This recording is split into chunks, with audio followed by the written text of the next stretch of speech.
입니다. 오늘 말씀은 마태복음 26장 31절에서 35절입니다. 마태복음 26장 31절에서 35절까지 우리 교독으로 읽겠습니다. 그때 예수께서 제자들에게 이르시되 오늘 밤에 너희가 다 나를 버리리라. 기록된 바 내가 목자를 치리니 양의 떼가 흩어지리라 하였느니라. 그러나 내가 살아난 후에 너희보다 먼저 갈릴리로 가리라. 베드로가 대답하여 이르되 모두 주를 버릴지라도 나는 결코 주를 버리지 않겠나이다. 예수께서 이르시되 내가 진실로 내게 이르노니 오늘 밤 닭 울기 전에 내가 3번 나를 부인하리라.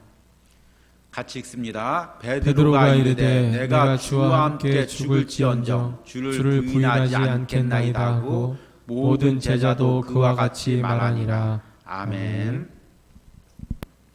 이제 계속해서 마태복음 그 말씀을 듣고 있는데 오늘의 말씀의 제목은 하나님의 계획과 인간의 연약함입니다. 마태복음 26장은 예수님께서 십자가를 앞두고 다시금 십자가를 결단하고 제자들에게 십자가의 의미를 설명해 주는 내용입니다. 그래서 특별히 성만찬에서 예수님의 살과 피가 어떤 의미인지를 이야기하고 있습니다. 그와 함께 하나님의 계획을 계속해서 마태복음 26장에서 이야기를 하고 있는 것입니다. 그런데 문제는 제자들이 그 하나님의 계획을 받아들이질 못하는 것입니다. 왜 받아들이질 못할까요? 내 생각이 꽉 차 있으니까, 내 계산이 꽉 차 있으니까 그 하나님의 계획이 받아들여지질 않는 것입니다. 여러분들은 이 마태복음에서 계속해서 예수님께서 십자가를 이야기하고 그 십자가에 담긴 하나님의 계획을 이야기할 때 제자들은 계속해서 딴소리를 합니다. 예수님 예루살렘에 올라가서 왕이 되시면 오른편에 내 자리를, 또 왼편에 또 우리 자리를 달라고 그런 이야기를 합니다. 그리고 나서 또 예수님께서 성만찬에서 정말 십자가를 앞두고 간절하게 이야기할 때도 그 의미를 깨닫지 못합니다. 그리고 이제 우리가 앞으로 말씀을 묵상하겠지만 결국에 예수님 십자가 달리실 때 다 제자들이 흩어지고 도망갑니다. 여러분, 이 마태복음의 제자들의 모습을 보면서 어떤 마음이 드십니까? 야, 참 믿음도 없다. 나 같으면 안 그럴 텐데. 그런 마음이 드십니까? 아니면 내 모습과 같구나. 정말 나도 그 예수님 따를 때 예수님을 따른다는 게 무슨 의미인지도 모르고 십자가 진다는 것이 무슨 의미인지도 모르고 그냥 내 멋대로 따르다가 때로는 고난당해서 때로는 어려움이 당하면 넘어지고 예수님 원망하고 부인하고 그런 내 모습과 같은 제자들의 모습을 우리가 발견하게 되는 것입니다.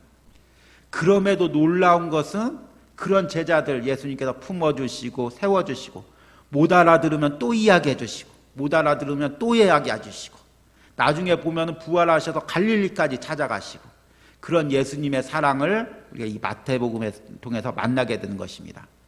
오늘 이 마태복음을 본문을 통해서 그 우리의 연약함을 예수님께서 어떻게 품어주시는지를 말씀을 보고 깨닫는 은혜가 있길 바랍니다.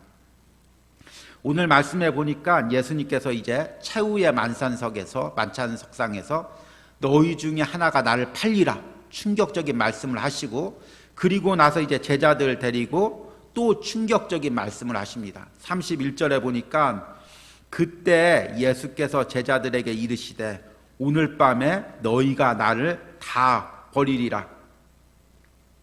기록된 바 내가 목자를 치리니 양의 떼가 흩어지리라 하였느니라.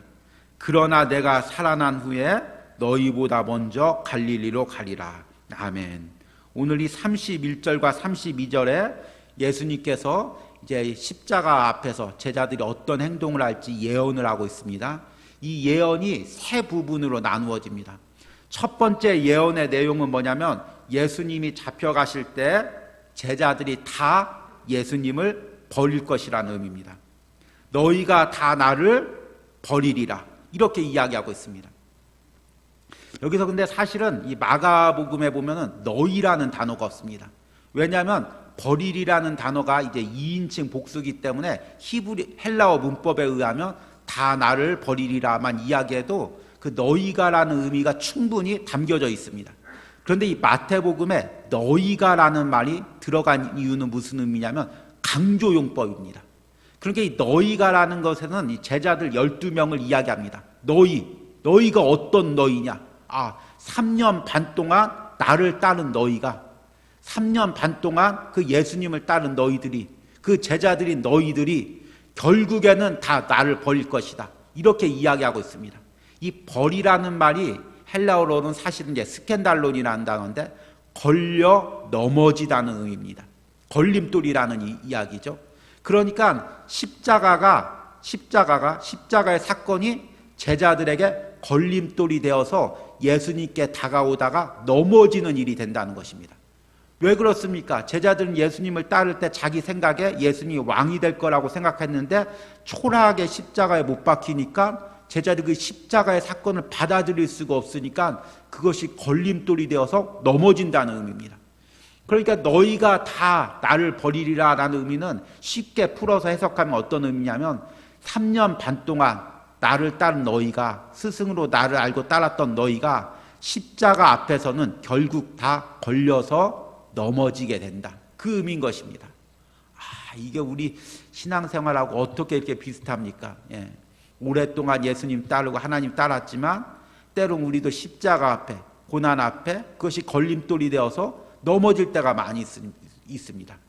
그런데 두 번째 예언은 뭐냐면 이것이 다 그 넘어지는 것조차도 하나님의 계획과 섭리에 있다는 것입니다.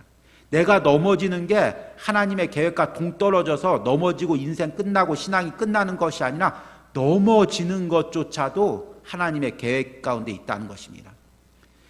31절 후반절 보니까 기록된 바 내가 목자를 치리니 양의 떼가 흩어지리라 하였느니라. 이것은 이제 스가랴 말씀을 인용한 건데요. 스가랴 말씀 13장 7절 말씀 보니까 만군의 여호와가 말하노라. 칼아 깨어서 내 목자, 내 싹된 목자를 치라. 목자를 치면 양이 흩어지려니와 작은 자들 위에는 내가 내 손을 들이우리라. 그러니까 예수님께서 십자가에서 못 박히는 거, 유대인들에게 잡혀가는 게 마치 목자가 치면 양이 흩어지는 것처럼 예수님께서 잡혀갈 때, 십자가에 매달릴 때 양이 흩어지듯이 제자들이 흩어진다는 것입니다. 그러니까 이 제자들이 넘어지는 것 역시 하나님의 계획 가운데 있었고 하나님 역시 제자들이 다 넘어질 것을 알고 있었다는 것입니다. 하나님이 우리를 부를 때, 사용하실 때, 너는 믿음이 좋으니까, 심지가 굳으니까 신앙생활 하면서 한 번도 안 넘어질 거다.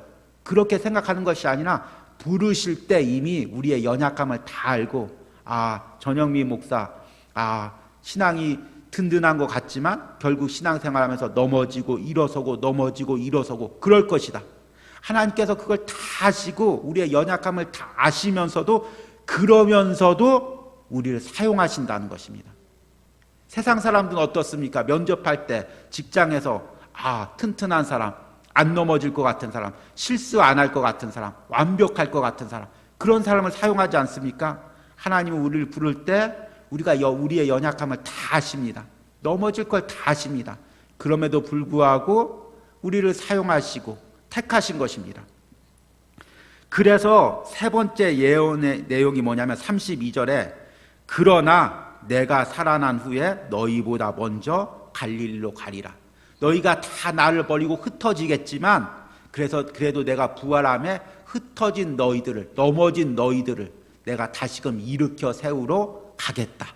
이게 이제 예수님의 그 순환 전에 제자들 향한 그 사랑의 예언입니다. 다 제자들의 연약함을 아시고 넘어질 것을 아시고 그럼에도 불구하고 내가 다시금 일으켜 세우러 가겠다. 지금 예수님께서 이렇게 말씀하시는 것입니다. 그런데 이제 문제는 누구냐면 베드로입니다. 베드로가 이 이야기를 듣다 보니까 갑자기 욱하는 게 올라옵니다. 그래서 33절에 베드로가 대답하여 이르되 모두 주를 버릴지라도 나는 결코 버리지 않겠나이다. 베드로가 아주 호언장담합니다. 이 베드로의 장담에는 두 가지 의미가 담겨져 있습니다. 하나는 신앙의 우월의식입니다. 33절 중반부에 보니까 모두 주를 버릴지라도, 이 말에는 어떤 의미가 있냐면 지금 예수님 12제자들이 있는데 그 11제자들과 저는 사실은 신앙의 수준이 틀립니다. 이 11제자들은 예수님 말씀대로 십자가 고난 당하면 다 예수님 버리겠지만 저는 그렇지 않습니다. 그러니까 이 모두 주를 버릴지라도, 다른 사람은 다 주를 버릴지라도 저만은 주를 버리지 않습니다. 그러니까 이것은 한편으로는 정말 내 신앙의 어떤 교만한 마음, 그것이 담겨져 있는 것입니다. 그래도 이렇게 흔히 보다가 누가 이제 어려운 일을 당하고 시험을 당해서 넘어지면 저런 것도 못 견뎌, 저런 거 갖고 넘어져, 저런 거 갖고 하나님 원망해, 나는 저보다 더 큰 고난을 당해도 난 넘어지지 않을 텐데, 이렇게 장담할 때가 많이 있습니다. 베드로와 같은 마음이죠. 베드로와 같은 교만한 마음이죠. 그런데 사실은 우리가 막상 그 일을 닥치게 되면 우리 베드로도 그렇고 제자들도 그렇고 다 연약한 존재이기에 넘어질 수밖에 없는 것입니다. 베드로의 이 고백의 두 번째 의미는 뭐냐면 예수님에 대한 서운한 마음이 담겨져 있습니다. 나는 결코 버리지 않겠나이다. 이게 이제 예수님에 대한 서운한 마음이 아니라 이건 뒤에 나오는 것이고, 이건 무슨 의미냐면 신앙의 자만심입니다. 결코 버리지 않겠나이다. 이 결코라는 게 이제 한글말로는 결코라고 번역했지만 헬라어 원문에는 어떤 순간도 언제든지 버리지 않겠습니다. 나는 언제든지 어떤 순간도 한순간도 주님 버리지 않겠습니다. 그렇게 고백하는 것입니다. 그러니까 나는 인생 신앙생활하면서 어떤 일이 있어도 예수님 버리지 않겠습니다. 나는 어떤 일이 있어도 넘어지지 않겠습니다. 나는 어떤 일이 있어도 쓰러지지 않겠습니다. 이렇게 이야기하는 것입니다. 그런데 정말 우리가 어떤 일이 와도 우리가 견딜 수가 있습니까? 어떤 일이 와도 우리가 넘어지지 않을 수가 있겠습니까? 사실은 이 베드로의 이 고백 가운데는 참 자신의 연약함을 발견하지 못하고 그 신앙의 어떤 자만심, 우월의식, 그거에 쌓여있는 그 모습을 봅니다. 그러니까 예수님께서 가차없이 34절에 예수께서 이르시되 내가 진실로 내게 이르노니 오늘 밤 닭 울기 전에 내가 3번 나를 부인하리라.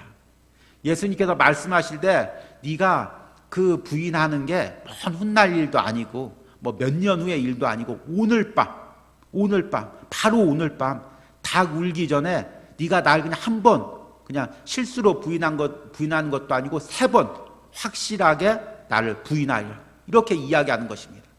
베드로의 그 연약함, 넘어질 수밖에 없는 연약함을 예수님께서 꼭 집어서 이야기를 하는 것입니다. 그러니까 베드로가 이렇게 이야기합니다. 베드로가 35절에 베드로가 이르되 내가 주와 함께 죽을지언정 주를 부인하지 않겠나이다 하고 모든 제자도 그와 같이 말하니라. 이제 이 마을에 이제 베드로의 그 서운함이 담겨져 있죠. 예수님, 나 베드로입니다. 나 누군지 모르십니까? 나 베드로 아닙니까? 3년 반 동안 예수님 따라다녔던 그 베드로 아닙니까? 예수님 어떻게 나를 그렇게 모른 채 할 수가 있습니까? 다 예수님 버릴지라도 저는 예수님 버리지 않습니다. 내가 주님과 함께 죽을지언정 예수님 버리지 않겠습니다. 이 베드로의 마음을 왜 이렇게 몰라주십니까? 이렇게 이야기하는 것입니다. 저는 죽음까지도 예수님과 함께 할 수 있습니다. 이렇게 호언장담을 하는 거죠. 그런데 과연 베드로가 정말 십자가를 예수님과 함께 질 수 있었을까요? 우린 다 알죠. 이렇게 호언장담하던 베드로도 십자가 앞에서 무너지고 두려워 떨고 그리고 예수님을 부인하고 심지어 저주까지 했던 그 모습을 보게 됩니다. 왜 그랬을까요, 베드로가? 베드로도 연약한 인간이었기 때문입니다. 여러분, 우리 10월 달에 이제 생명의 삶을 통해서 욥기 말씀을 묵상합니다. 여러분, 이거 혹시 아십니까? 생명의 삶이 구약은 7년 만에 반복이 됩니다. 그리고 신약은 3년 반마다 반복이 됩니다. 그리고 올해 마태복음을 묵상했으면 3년 반 후에 마태복음을 또 묵상하고 오늘 이번 욥기를 묵상했으면 또 7년 후에 욥기를 묵상하는 것입니다. 근데 이제 욥기를 7년 전에 제가 또 묵상을 하고 이곳에서 설교했던 기억이 납니다. 근데 7년 만에 이 욥기 말씀을 보니까 이 욥기 말씀이 또 새롭습니다. 욥기처럼 참 하나님 앞에 순전하고 악에서 떠나고 그 하나님을 경외하는 사람이 어디 있습니까? 그러니까 사탄이 시험을 줘서 계속해서 욥을 넘어지게 합니다. 그럼에도 욥이 우리가 알몸이 하나님 어머니 품에서 모태에서 알몸이 나왔은지 알몸이 그리로 돌아갈지라. 그러면서 입술로 하나님을 원망하지 않습니다. 재산을 다 잃어버리고 그리고 이제 자녀들을 잃어버리고 그 다음에 또 어떤 고난이 옵니까? 육체의 질병이 종기가 나서 기왓장으로 몸을 긁는 그런 고통이 옵니다. 아내가 또 하나님을 저주하라고 죽으라고 이야기하면서 떠나갑니다. 이런 극심한 고난 가운데도 욥이 어떻게 반응을 했냐면 욥기 1장 21절 말씀 한번 읽겠습니다. 이 모든 일에 욥이 범죄하지 아니하고 하나님을 향하여 원망하지 아니하니라. 여러분 이 욥과 같은 고난을 당하면 정말 입술로 하나님 원망하지 않겠습니까? 범죄하지 않겠습니까? 근데 욥은 그것을 다 지켰습니다. 그럼에도 불구하고 이제 어제 오늘 담임 목사님을 통해서 새벽 말씀 듣다 보면 욥이 자기 생일을 저주합니다. 내가 나지 않았더라면, 내가 태어나는 말에 나의 어둠이 해를 가려서 내가 태어나지 않았다면, 내가 이 고난도 안 봤을 텐데, 그냥 죽었으면 좋았을 텐데, 이렇게 저주합니다. 그 신앙 좋던 욥도 그 고난 앞에서 내면서부터 서서히 무너져가는 것을 말씀을 통해 깨닫습니다. 이 욥기 3장을 묵상하는데 그 욥의 마음이 느껴집니다. 마치 여러분 이 해변가 가서 모래성을 튼튼하게 쌓습니다. 그런데 이렇게 물이 파도가 이렇게 슬그머니 오면 그 파도가 슬슬 그 모래성 바닥에 딱 닿으면 아래서부터 서서히 침식돼서 모래성이 무너지듯이 그 욥이 내면에서부터 지금 무너져 가고 있는 것입니다. 막 고난을 당했죠. 재산을 다 잃어버리고 자녀들 잃어버리고 종기가 생기고 아내가 떠나가고 나름대로 믿음으로 버티다가 어느 순간 현실을 보니까 우리 젊은 사람들 이야기로 이제 현타라고 하죠. 현실 자각타임. 딴 생각하고 있다가 막상 현실을 보니까 모든 게 다 잃어버리고 병든 몸만 남았습니다. 서서히 그 우울감이 낙담감이 그 마음을 사로잡는 것입니다. 욥이 서서히 무너져가면서 차마 하나님을 원망하지 못하고 자기의 생일을 저주하고 자신의 인생을 저주하는 그 모습을 보게 되는 것입니다. 욥이 신앙이 없어서 그랬을까요? 욥도 그 욥같이 신앙이 좋은 사람이 없다고 성경에 나와 있습니다. 그런데 결국에 욥도 연약한 인간이기에 고난 앞에서 무너지는 것입니다. 베드로도 마찬가지입니다. 그 평상시에는 예수님을 잘 따르고 그 어려움 없이 잘 따랐지만 막상 예수님께서 잡혀가고 예수님께서 그 무서운 끔찍한 십자가의 형벌을 당할 때 두려움에 사로잡히는 것입니다. 무너지는 것입니다. 인간은 결국에 그렇게 연약한 존재인 것입니다. 여러분 오늘 이 베드로가 호언장담할 때 큰 소리로 예수님 왜 이렇게 제 마음을 몰라주십니까? 모든 사람이 다 예수님 버릴지라도 저는 결코 예수님 버리지 않겠습니다. 내가 죽을지언정 예수님과 함께 하겠습니다. 이렇게 고백할 때 베드로가 겁이 없어서 이렇게 고백했을까요? 정말 담대해서 용기 있게 이렇게 고백했을까요? 사실은 베드로도 지금 두려운 것입니다. 갑자기 예수님께서 십자가 이야기를 하시고 죽음 이야기를 하시고 너희 중에 나를 팔리라 이야기하시고 그 예수님께서 지금 십자가가 다가왔다고 이야기하니까 제자들이 다 두려워하고 떨고 있습니다. 성경 말씀에 나와 있지 않습니까? 그러니까 베드로도 지금 두려워하고 떨고 있는 것입니다. 그런데 사람이 두려워하면 두려워할수록 겁먹으면 겁먹을수록 어떻게 하냐면 겉으로 겁먹지 않은 표시를 내는 것입니다. 그래서 더 소리 지르고 더 당당한 척하는 것입니다. 왜냐하면 세상에서 내가 겁먹은 걸 보여주면 내가 연약한 걸 보여주면 사람들이 그것을 조롱하고 비웃기 때문인 것입니다. 그래서 세상을 사는 우리들은 다 자신의 연약함을 감춥니다. 나 겁 없어. 나 그 정도로 나는 무너지지 않아. 나 그 정도로 낙심하지 않아. 나 아무렇지도 않아. 나 괜찮아. 그렇게 우리는 포장하는 기술을 세상을 살아가면서 자연적으로 습득하고 있습니다. 그런데 신앙도 어쩌다 보면 좀 이런 모습이 있습니다. 내가 신앙이 약한 것처럼, 시험이 든 것처럼, 연약한 것처럼 보이면, 아니 집사님 그것도 못 견디십니까? 그것 때문에 시험 드셨습니까? 그것 때문에 연약하셨습니까? 얘기할까 봐 나 아무렇지도 않아. 나 괜찮아. 그렇게 얘기할 때가 많이 있습니다. 포장할 때가. 특별히 이제 저와 같은 목회자는 좀 어려운 일 있고 힘들어도 이 겉으로 이제 의연한 척 해야 됩니다. 아니면 제가 좀 힘든 표시를 내면 목사님 그것도 못 견디십니까? 그렇게 이야기하니까 아무렇지도 않습니다. 직분을 받으면 받을수록 겉포장하는 기술이 나도 모르게 늘어가는 것입니다. 그런데 여러분, 하나님 앞에 나올 때 어떻습니까? 여러분, 하나님 앞에 나올 때도 아무렇지도 않은 척, 괜찮은 척 그렇게 나오겠습니까? 베드로가 지금 예수님 앞에 지금 그런 모습으로 나가고 있는 것입니다. 너희가 다 두려워서 나를 버릴 수밖에 없는 그 연약한 존재다.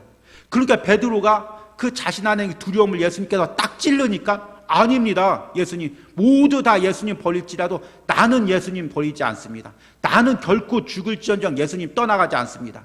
나는 겁나지 않습니다. 나 두렵지 않습니다. 나 십자가 별거 아닙니다. 당당하게 이야기하는 것입니다. 그런데 사실 그 안에는 두려움과 연약함이 있었던 것입니다. 저는 이 말씀을 묵상하면서 베드로가 그냥 솔직히 예수님 앞에 고백했다면 어땠을까 하는 생각이 듭니다. 예수님 말씀이 다 맞습니다. 제가 사실 그렇게 연약한 인간입니다.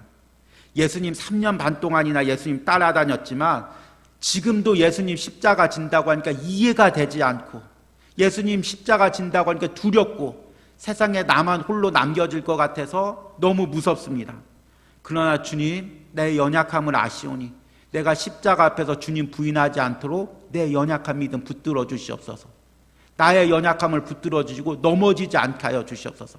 성령님께서 나에게 함께 하여 주시옵소서. 그렇게 기도했다면 어땠을까 하는 생각이 듭니다. 로마서 8장 26절에 보니까 이런 말씀이 있습니다. 같이 한번 읽겠습니다. 이와 같이 성령도 우리의 연약함을 도우시나니 우리는 마땅히 기도할 바를 알지 못하나 오직 성령이 말할 수 없는 탄식으로 우리를 위하여 친히 간구하시느니라. 아멘. 성령께서 우리의 연약함을 다 아신다는 것입니다. 예수님께서 우리의 연약함을 다 아신다는 것입니다. 여러분, 지난 3일 동안 거친 세상을 살아오셨죠. 만만히 보이면은 어떻게 당할지 모르는 세상을 살아오셨습니다. 직장도 그렇고 세상에서.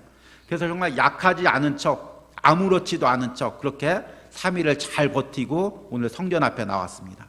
또 성전 앞에 나오다 보니까 내가 권사고, 내가 집사고, 내가 또 직분 받았고, 그러니까 또 아무렇지도 않은 척 또 예배를 드립니다. 그러나 사실 예수님 앞에 우리는 다 연약한 인간입니다. 베드로가 아무리 강한 척해도 십자가 앞에 두려워하고 떨고 도망갈 수밖에 없는 연약한 인간인 것입니다. 여러분, 이것을 예수님 앞에 인정하시기 바랍니다. 예수님, 나는 세상에서 작은 시험만 와도 넘어질 수밖에 없는 연약한 존재입니다.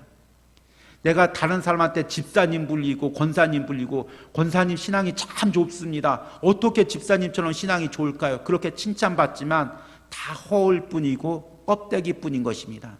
주님, 작은 고난 앞에도 연약하고 넘어지는 것이 제 모습입니다. 주님, 이런 나를 불쌍히 여겨주시고 나를 잡아주시옵소서.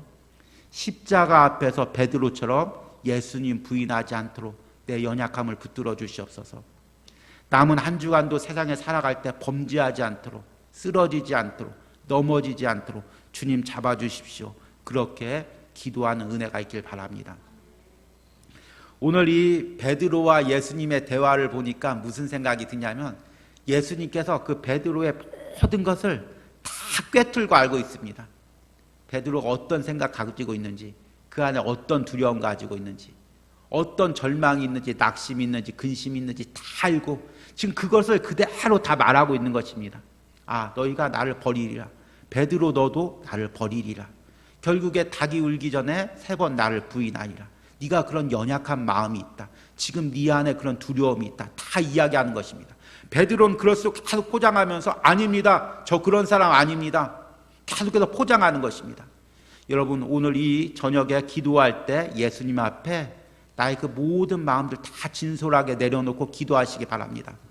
맞습니다, 예수님. 제가 그렇게 베드로같이 연약한 존재입니다. 작은 시험 앞에도 고난 앞에도 예수님 부인할 수밖에 없는 연약한 존재입니다. 근데 예수님 끝까지 베드로 버리지 않고 다시금 일으켜 세워주셨듯이 저도 끝까지 붙들어 주시고 세워주시고 함께하여 주시옵소서.